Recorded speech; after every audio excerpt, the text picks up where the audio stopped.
Hey, welcome. Today we're diving into one of my favorite parts of English grammar, conditional sentences. Seriously, they are the secret key that lets us talk about everything, from cold hard facts to our biggest, wildest dreams. It's how we connect reality to the whole what-if universe. So let me ask you this.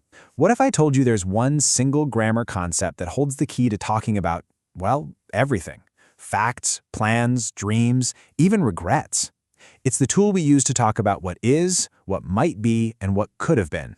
And yeah, that's exactly what conditionals do. So what exactly is a conditional sentence? Honestly, at its core, it's super simple. You've got two main parts. First, there's the if clause. That's your condition, your what-if part. And then you've got the main clause, which is the result. Put them together, and suddenly you can build entire worlds of possibility. Okay, so we're going to start our little journey right here, in the real world.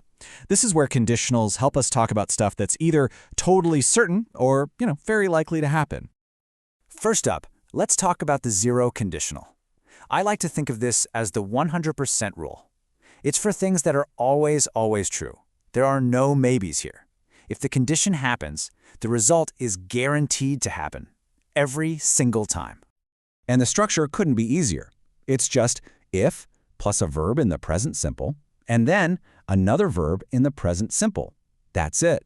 This simple formula is just perfect for things like scientific facts, general truths, or just habits. It is pure cause and effect. For instance, if you heat ice, it melts. See? It doesn't say it might melt or it could melt. Nope, it melts.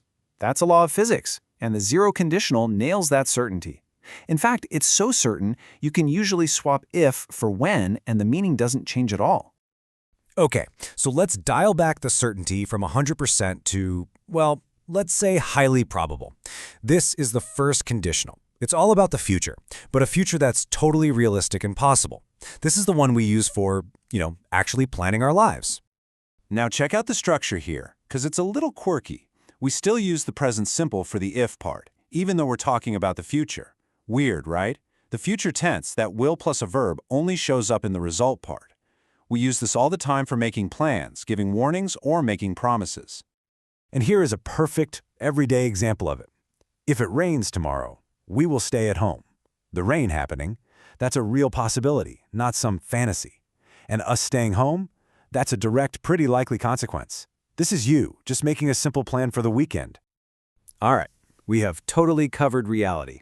So now, let's leave the real world behind for a minute and step into the world of pure imagination.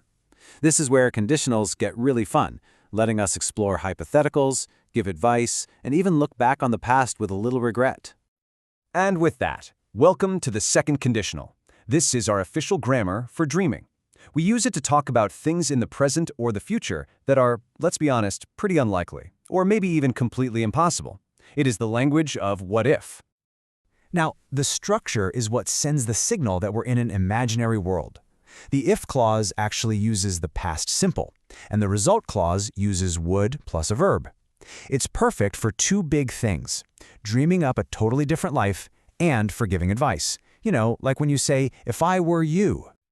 I mean, this is the classic dream, right?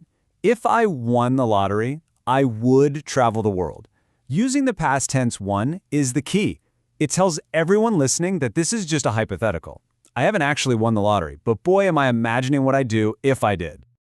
Okay, on to our final stop, and this one is powerful. The third conditional is basically our grammatical time machine. It's what lets us look back into a past that's already over, imagine we made a different choice, and then think about what the different result would have been. So yeah, the structure looks a little more complex, but it makes total sense when you break it down. The if part uses the past perfect. That's the had plus verb one, to talk about a past that is locked in. It cannot be changed.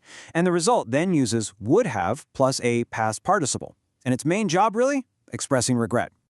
I think this example hits home for a lot of us. If I had studied more, I would have passed the exam. The reality is, I didn't study more, and I didn't pass. This sentence just perfectly captures that feeling of looking back and wishing you could just have a do-over. It's the language of regret. Okay, you've seen all four types now.